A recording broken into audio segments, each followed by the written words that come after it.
Le bruit du platine qui se brise est plus silencieux que vous ne le penseriez, mais ce dimanche matin-là, il a résonné comme un coup de feu.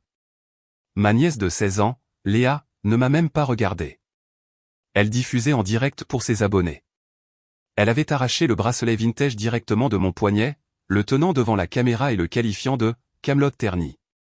Lorsqu'il n'est pas passé par-dessus sa main, elle ne l'a pas détaché. Elle a tiré d'un coup sec. La délicate chaîne de sécurité s'est rompue, et 80 ans d'histoire ont cliqueté sur les dalles de la terrasse. Mon frère, Thomas, sirotait son mimosa. Ma belle-sœur, Chloé, n'a même pas levé les yeux de sa lampe annulaire. Léa a gloussé. Oups. C'est des ordures de toute façon. Personne n'a bougé. Personne ne s'est excusé. Ils pensaient que ce n'était que des bijoux. Ils ne savaient pas que c'était la seule raison pour laquelle ils avaient encore un toit au-dessus de leur tête. Avant que nous voyions exactement combien cette plaisanterie lui a coûté, laissez un commentaire et dites-moi d'où vous écoutez en ce moment. Je veux voir qui fait partie de notre communauté aujourd'hui. J'ai ramassé les morceaux du bracelet sur la pierre froide. Le platine semblait lourd dans ma paume, un poids mort là où un pouls battait autrefois. Au-dessus de moi, le brunch continuait. Ma belle-sœur, Chloé, était occupée à ajuster l'angle de sa lampe annulaire, se plaignant que les ombres ruinaient son esthétique. Mon frère, Thomas, remplissait les verres, riant d'une blague qu'il avait entendue 1000 fois, jouant le rôle du pourvoyeur prospère dans une maison qu'il ne pouvait pas réellement se permettre. Cette maison était un décor de théâtre, le jardin tentaculaire, les comptoirs en marbre importé, le contrat de location du véhicule utilitaire sportif de luxe dans l'allée.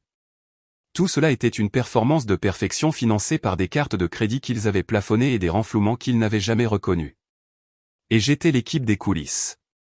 J'étais Valérie, l'archiviste ordinaire, l'historienne qui passait ses journées dans la poussière et le silence. Pour eux, j'étais ennuyeuse. J'étais la belle-sœur vieille fille qui portait des chaussures confortables et conduisait une berline de 6 ans. J'étais tolérée parce que j'étais utile. Je me suis levé, glissant le métal brisé dans ma poche. Je n'ai pas crié. Je n'ai pas renversé la table.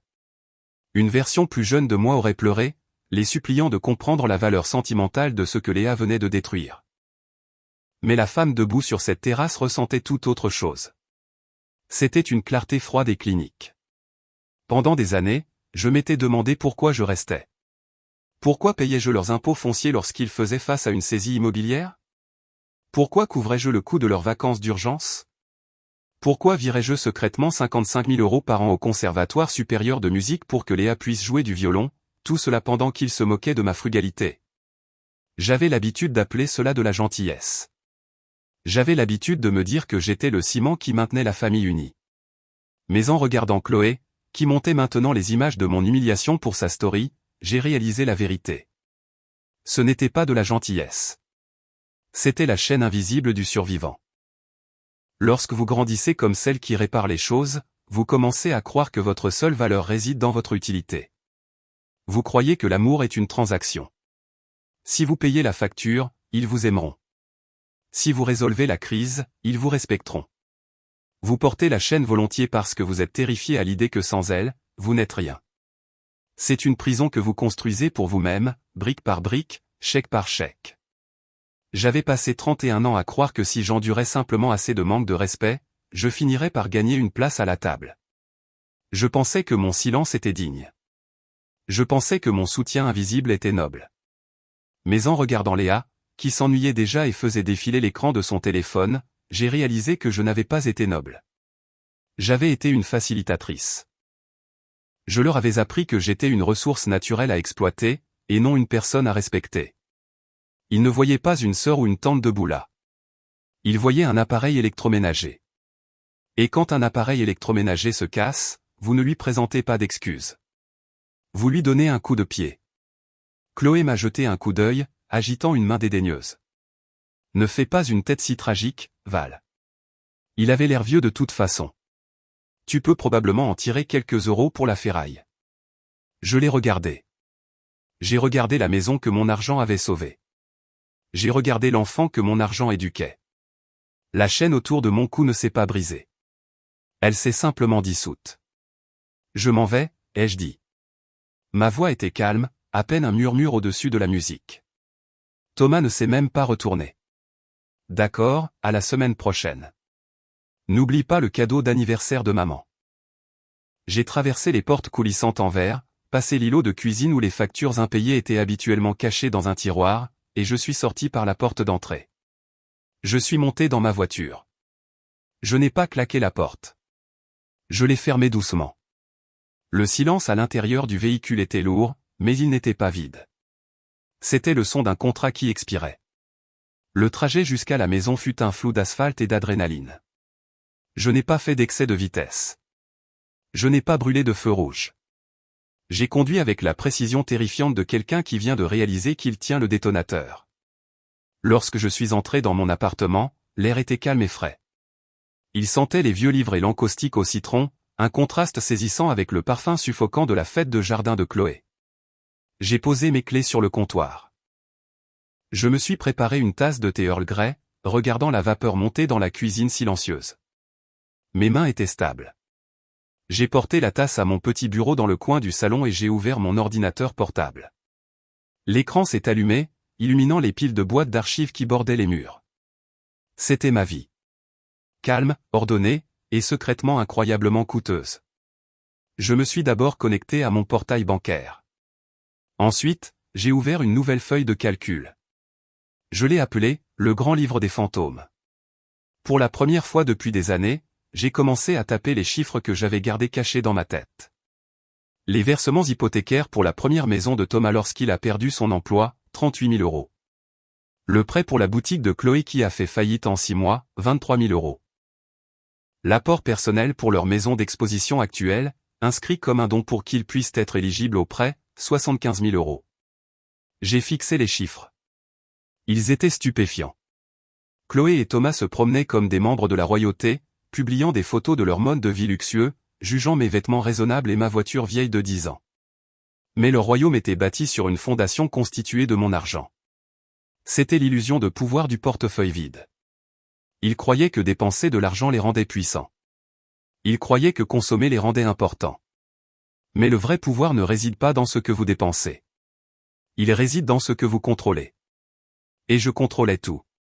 Je me suis connecté au portail des donateurs du Conservatoire supérieur de musique. Mon nom d'utilisateur était anonyme, juste une série de chiffres connus seulement du conseil d'administration. J'ai navigué vers la page des bourses actives. Elle était là, la bourse de mérite artistique Léa D. 55 000 € par an, entièrement financée par un bienfaiteur anonyme, moi. Je l'avais mise en place il y a 3 ans lorsque Léa avait montré des promesses pour la première fois. Je voulais qu'elle ait le meilleur. Je voulais qu'elle ait les opportunités que je n'avais jamais eues. Je voulais croire que si je donnais assez, il finirait par me voir. Mais il ne voyait pas le donateur. Il voyait juste l'aubaine. Il supposait que l'argent venait de l'école, de l'univers, de leur propre caractère exceptionnel inhérent. Ils ne se sont jamais demandé une seule fois comment une élève médiocre avec une mauvaise attitude avait obtenu l'une des bourses les plus prestigieuses du pays. J'ai regardé le bracelet brisé posé à côté de mon ordinateur portable. Le bijoutier m'avait dit il y a des années qu'il valait 19 000 €.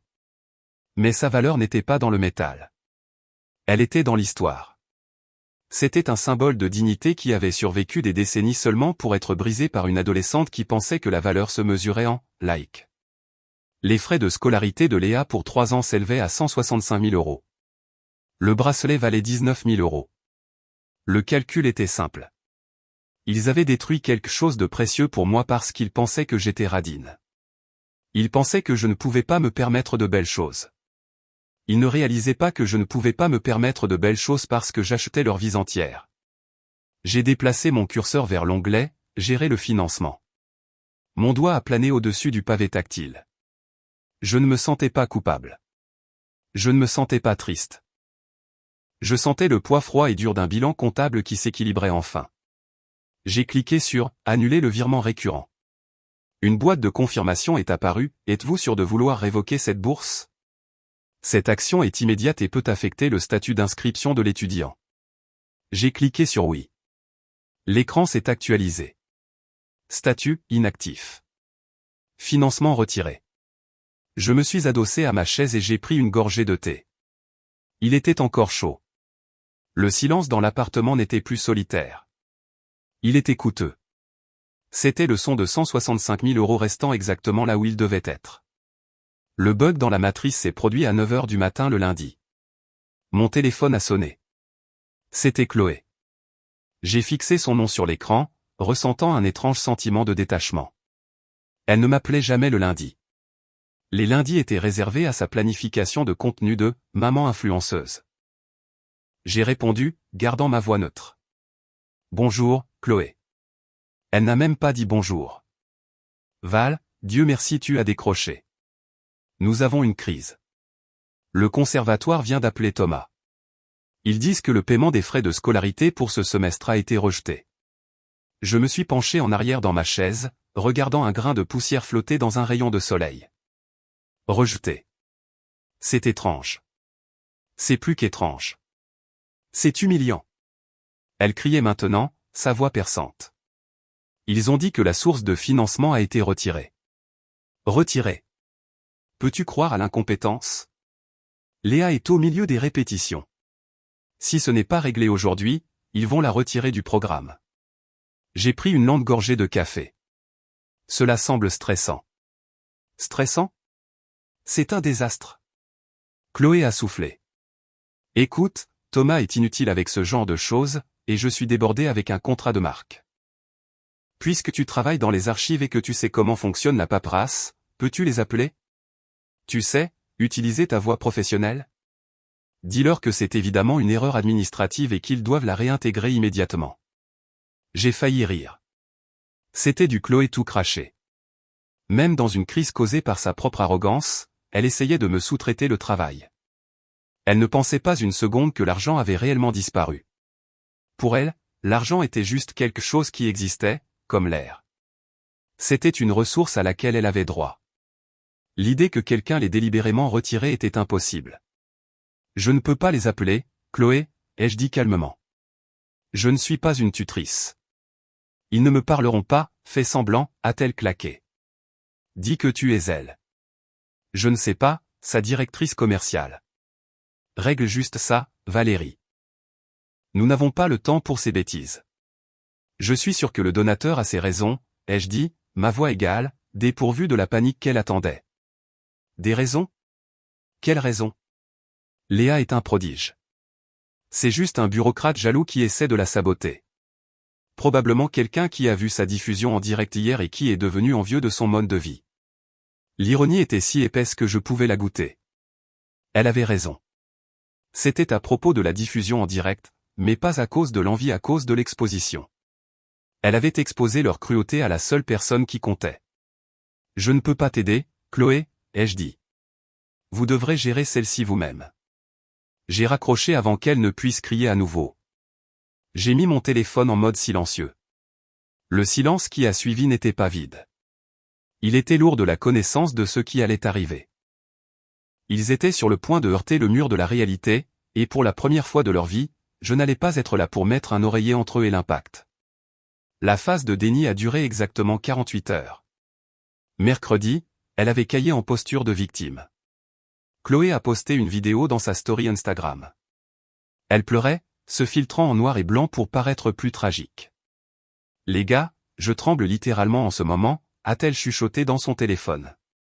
Certains membres jaloux de la famille essaient de saboter l'avenir de Léa. Ils ont piraté le portail des bourses. C'est tellement triste que les gens ne supportent pas de voir une jeune fille briller. Je l'ai regardée depuis mon bureau au musée, ressentant un étrange mélange d'amusement et de dégoût. Elle ne demandait pas de l'aide. Elle utilisait son public comme une arme. Elle voulait de la sympathie, pas des solutions. Puis mon téléphone a vibré. C'était Léa. Tante Val, maman dit que tu ne veux pas réparer le bug. Sérieusement, j'ai besoin d'un nouvel archet de violon pour le spectacle. Et puisque tu es bizarre, tu me dois ça. Le bracelet était de la camelote, mais j'ai regardé et Cartier a un bracelet Love qui est genre, ok, achète-moi ça et on est quitte. J'ai fixé le message. On est quitte. Elle avait brisé un héritage, perdu une bourse, et elle pensait que je lui devais quelque chose. Ce sentiment que tout lui est dû était époustouflant. Ce n'était pas juste un défaut. C'était une vision du monde. Je n'ai pas répondu. À la place, j'ai ouvert un nouveau document sur mon ordinateur de travail. J'ai tapé un en-tête formel au conseil d'administration du Conservatoire supérieur de musique. Je n'étais pas seulement une donatrice anonyme. En ma qualité d'historienne, j'avais passé 5 ans à archiver les compositions originales du fondateur du conservatoire. J'avais découvert des symphonies perdues, restauré des manuscrits fragiles et organisé l'exposition qui leur avait apporté une renommée internationale. J'étais une partenaire silencieuse de leur héritage. J'ai écrit avec précision. J'ai détaillé les conditions de la bourse de mérite artistique l'EAD. J'ai cité la clause concernant le code de conduite des donateurs, spécifiquement la section sur l'intégrité et le respect de la préservation historique. J'ai joint une photo du bracelet brisé à côté de la lettre manuscrite originale du fondateur, l'offrant à ma grand-mère. Cette étudiante, ai-je écrit, a fait preuve d'un mépris flagrant pour l'histoire même que cette institution est construite pour protéger. En détruisant une pièce de l'héritage personnel du fondateur pour de la célébrité sur les réseaux sociaux, elle a violé l'esprit de cette bourse. Par conséquent, j'exerce mon droit de révoquer définitivement le financement. Cette décision est finale et irréversible. J'ai appuyé sur envoyer. 10 minutes plus tard, j'ai reçu une réponse du président du conseil. Chère mademoiselle Valérie, nous sommes horrifiés. Nous n'avions aucune idée du lien. La révocation est traitée immédiatement. Nous examinerons également son statut d'inscription en attendant un conseil de discipline. Merci pour votre dévouement continu à notre histoire. J'ai fermé mon ordinateur portable. Le changement était complet. Je n'étais plus juste la tante. Je n'étais plus le paillasson. J'étais l'archiviste. J'avais organisé leur ascension, et maintenant j'avais organisé leur chute. Le silence sur mon téléphone n'était plus en attente. Il était en chargement. La bijouterie n'était pas dans un centre commercial. Elle était nichée dans le quartier historique derrière une lourde porte qui bourdonnait lorsque vous appuyez sur l'interphone. L'air à l'intérieur sentait le poli à métaux et la concentration tranquille. Monsieur Lefebvre, un homme qui avait passé 60 ans à fixer le cœur des diamants, a ajusté sa loupe alors que je posais les morceaux brisés du bracelet sur le coussin de velours. Platine, a-t-il marmonné, sa voix rauque. Art déco du milieu du siècle. Artisanat exceptionnel. On ne voit plus de fermoirs comme celui-ci. Ils ont été conçus pour tenir pour toujours. Il a ramassé la chaîne de sécurité brisée avec une pince à épiler, la tournant sous la lumière crue. Ce n'était pas de l'usure, a-t-il dit, me regardant par-dessus ses lunettes. C'était de la violence. Quelqu'un a tiré dessus avec une force significative. Je sais, ai-je dit. Il n'a pas répondu immédiatement. Il a ramassé l'anneau principal, celui que Léa avait appelé de la camelote ternie, et l'a incliné. Il a fait une pause. Il a plissé les yeux. Puis il a laissé échapper une forte inspiration, un son si fort dans la pièce calme que j'ai tressailli. Mademoiselle Valérie, a-t-il dit, sa voix tombant à un murmure. Connaissez-vous la provenance de cette pièce? C'était à ma grand-mère, ai-je dit. Elle me l'a laissé. Elle a dit que c'était spécial, mais elle n'a jamais dit pourquoi. Monsieur Lefebvre m'a fait signe d'approcher. J'ai regardé à travers la loupe. À l'intérieur de l'anneau, gravé dans une écriture si microscopique qu'elle ressemblait à une égratignure à l'œil nu, se trouvait une inscription, à Madeleine, pour la musique qui m'a sauvé. HS 1948. Mon sang s'est glacé. HS. Henri de Saint-Clair, le fondateur du Conservatoire supérieur de musique, l'homme dont la statue se dressait dans la cour où Léa rêvait de jouer. L'homme dont j'avais passé les 5 dernières années à restaurer les partitions originales dans les archives. Votre grand-mère, a dit doucement Monsieur Lefebvre, était Madeleine Dubois. Elle n'était pas seulement une mécène, a-t-il dit, ses yeux écarquillés de révérence. Elle était sa première violoncelliste. Quand la guerre a pris fin, elle l'a aidé à faire sortir ses compositions d'Europe en contrebande. Il a fait commander ceci pour elle. Ce n'est pas juste un bijou, mademoiselle Valérie. C'est une relique. Sa place est dans un musée. J'ai fixé le métal brisé. L'ironie était suffocante. Léa, dans sa quête de renommée virale et de validation superficielle, n'avait pas seulement brisé un bracelet. Elle avait profané une pièce d'histoire directement liée à l'institution même qu'elle désespérait de rejoindre. Elle prétendait vivre pour la musique, pourtant elle avait littéralement brisé l'héritage de l'homme qui avait construit son monde. Tout cela parce que ce n'était pas assez brillant pour TikTok. Pouvez-vous le réparer, ai-je demandé, ma voix stable, bien que mon esprit s'emballât. Je peux, a dit solennellement monsieur Lefebvre. Je peux fusionner le platine, mais la cicatrice restera. Le métal a une mémoire. Bien, ai-je dit. Laissez la cicatrice. Je suis sorti de la boutique dans le soleil aveuglant de l'après-midi. Je me sentais plus lourde, mais aussi plus affûtée. Avant ce moment, ma décision de retirer le financement avait ressemblé à de la justice. Maintenant, elle ressemblait à un devoir. Léa ne manquait pas seulement de gratitude. Elle manquait de la révérence fondamentale requise pour être une artiste. Elle était une vandale dans le temple de la musique. J'ai sorti mon téléphone. Il y avait 12 appels manqués de Thomas. Un texto de Chloé est apparu, nous devons parler. Maintenant. Je n'ai pas répondu. Je n'avais pas besoin de parler. J'avais la vérité dans ma poche. Et elle était plus lourde que le platine. Le rebondissement n'était pas que j'avais l'argent. Le rebondissement était que je détenais l'histoire. Et l'histoire, je le savais mieux que quiconque, a une façon d'enterrer ceux qui ne la respectent pas. Le téléphone a vibré à nouveau. On arrive. J'ai souri. Qu'ils viennent. J'étais prête. L'embuscade a eu lieu à 18h le jeudi. J'étais assise dans mon salon en train de lire un livre sur la théorie musicale, profitant du bourdonnement tranquille de mon appartement entièrement payé. Puis des coups à la porte ont brisé la paix. J'ai regardé par le Judas. C'était Thomas, Chloé et Léa. Ils avaient l'air frénétiques. Thomas faisait les 100 pas. Le maquillage de Chloé était taché. Léa avait l'air maussade, les bras croisés, clairement traînée là contre son gré. J'ai ouvert la porte. Je ne les ai pas invités à entrer. Je me suis tenu dans l'encadrement de la porte, bloquant leur chemin. Puis-je vous aider? Nous aider, a explosé Thomas, me bousculant pour entrer dans le salon. Valérie, es-tu folle? Nous venons de recevoir une lettre du conservatoire. Il nous donne 48 heures pour payer 55 000 € ou Léa est renvoyée. Chloé était juste derrière lui, sa voix tremblante. Ils ont dit que le donateur a retiré le financement en raison de violations éthiques. Violations éthiques. Peux-tu croire au culot? Nous avons besoin de cet argent, Val. Tu dois nous le prêter. Juste jusqu'à ce que la prochaine commission de Thomas arrive. Léa s'est affalée sur mon canapé sans demander, enlevant ses chaussures d'un coup de pied sur mon tapis propre. C'est tellement injuste, a-t-elle marmonné. Je n'ai même rien fait. Je les ai observés. La panique, le sentiment que tout leur est dû, le manque complet de conscience de soi. Ils pensaient encore que c'était une négociation. Ils pensaient encore que j'étais le filet de sécurité. Je ne peux pas vous prêter l'argent, ai-je dit doucement. Bien sûr que tu peux, a crié Thomas. Tu as des économies. Tu vis comme une nonne. Nous sommes une famille, Valérie. Tu ne peux pas laisser l'avenir de Léa être détruit à cause d'une erreur administrative. Ce n'était pas une erreur administrative, ai-je dit. J'ai marché jusqu'à mon bureau. J'ai ramassé une simple feuille de papier, la confirmation imprimée du retrait. Je l'ai tendue à Thomas. Qu'est-ce que c'est, a-t-il claqué, l'arrachant de ma main. Lis la ligne de signature, ai-je dit. Il a parcouru le document.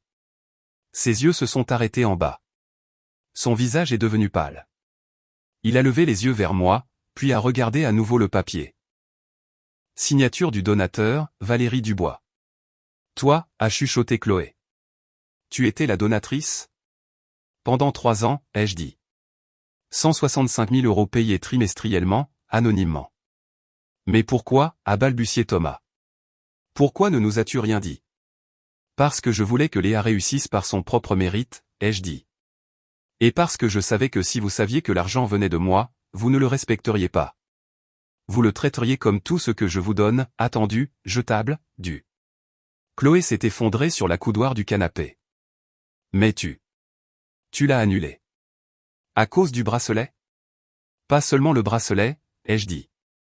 À cause du manque de respect. À cause du sentiment que tout vous est dû. Parce que vous êtes resté là et avez regardé votre fille détruire quelque chose de précieux pour moi pour de la célébrité sur Internet, et vous ne lui avez même pas dit de s'excuser. Léa a levé les yeux, ses yeux se plissant. C'était juste un vieux bracelet, tante Val. Mon Dieu, passe à autre chose. Ce n'était pas juste un bracelet, ai-je dit, ma voix coupant à travers la pièce comme un scalpel. C'était un cadeau de Henri de Saint-Clair. Le nom a flotté dans l'air. Même Léa, avec sa capacité d'attention limitée, connaissait ce nom. Il était gravé en or au-dessus de l'entrée de son école. Il l'a donné à ma grand-mère en 1948, ai-je continué. Il l'appelait la femme qui a sauvé sa musique. Quand tu as brisé cette chaîne de sécurité, Léa, tu n'as pas juste brisé un bijou. Tu as brisé un lien direct avec le fondateur de l'institution même que tu supplies de fréquenter. Tu as profané son héritage. Thomas avait l'air d'être sur le point de vomir. Chloé a couvert sa bouche avec sa main. La bouche de Léa s'est ouverte, le défi maussade se fissurant enfin. Tu savais, a chuchoté Léa. Je suis historienne, ai-je dit. C'est mon travail de savoir. Et c'était mon travail de protéger cet héritage des gens qui ne comprennent pas sa valeur. Le silence dans la pièce était absolu. La dynamique de pouvoir avait changé si violemment que je pouvais presque sentir la pression atmosphérique changer. Ils n'étaient plus la famille prospère exigeant de l'aide de la tante pauvre. Ils étaient des vandales debout dans la maison de leur mécène, et la facture était enfin arrivée. Chloé a été la première à craquer. Elle a éclaté en sanglots, mais ce n'étaient pas les jolies larmes filtrées qu'elle mettait en scène pour Instagram. C'étaient des sanglots laids et désespérés. Elle a saisi ma main, ses ongles s'enfonçant dans ma peau. S'il te plaît, Val, tu ne peux pas faire ça. C'est le rêve de Léa. Ce n'est qu'une enfant. Tu ne peux pas punir une enfant pour avoir été stupide. J'ai retiré ma main. Stupide? Briser la propriété d'un étranger est stupide. Profaner un artefact historique parce qu'il ne va pas avec ta tenue est une dégradation morale. Thomas s'est avancé, l'air hagard. Valérie, s'il te plaît. Nous te rembourserons.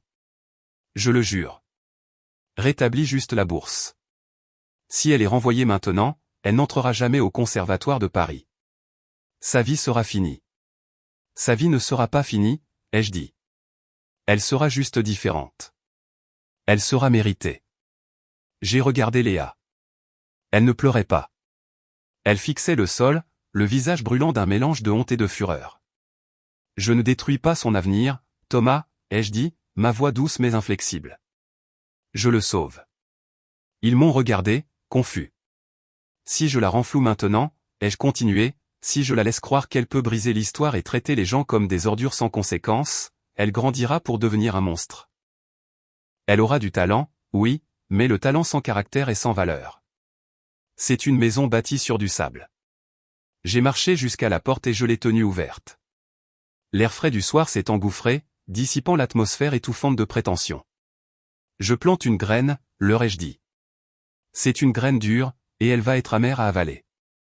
Mais peut-être que dans 10 ans, quand Léa tiendra quelque chose de précieux entre ses mains, elle se souviendra du bruit de ce platine qui casse, et elle le traitera avec respect. C'est la seule bourse qu'il me reste à donner. Ils sont partis en silence. Personne n'a claqué la porte cette fois. Ils sont sortis dans le couloir comme des fantômes portant le poids d'une réalité qu'ils ne pouvaient plus nier. 3 semaines plus tard, j'ai récupéré le bracelet chez Monsieur Lefebvre. La réparation était magistrale, mais la cicatrice était là, une fine veine d'argent courant à travers le platine là où la chaîne de sécurité avait été fusionnée. Je l'ai glissé à mon poignet. Il semblait différent maintenant, plus lourd, plus réel. Ce n'était plus seulement le cadeau d'une grand-mère. C'était une cicatrice de guerre. Léa a été retirée du conservatoire. Thomas et Chloé n'ont pas pu trouver les 55 000 €. Elle fréquente le lycée public local maintenant. J'ai entendu par un ami commun qu'elle avait vendu son archet de violon coûteux pour payer les réparations de son propre écran de téléphone lorsqu'elle l'a laissé tomber. C'est un début. Je me suis assise dans mon salon alors que le soleil se couchait, la lumière dorée frappant les piles de boîtes d'archives. Mon téléphone était silencieux. Le compte en banque était plein. La chaîne invisible avait disparu. Je n'étais plus la tante qui payait pour tout. J'étais juste Valérie. Et pour la première fois de ma vie, le silence n'attendait pas de permission. C'était la paix. Si vous avez déjà dû couper une main qui vous faisait mal juste pour sauver votre propre paix, partagez cette histoire. Vous ne savez jamais qui a besoin de la permission pour dire enfin, assez.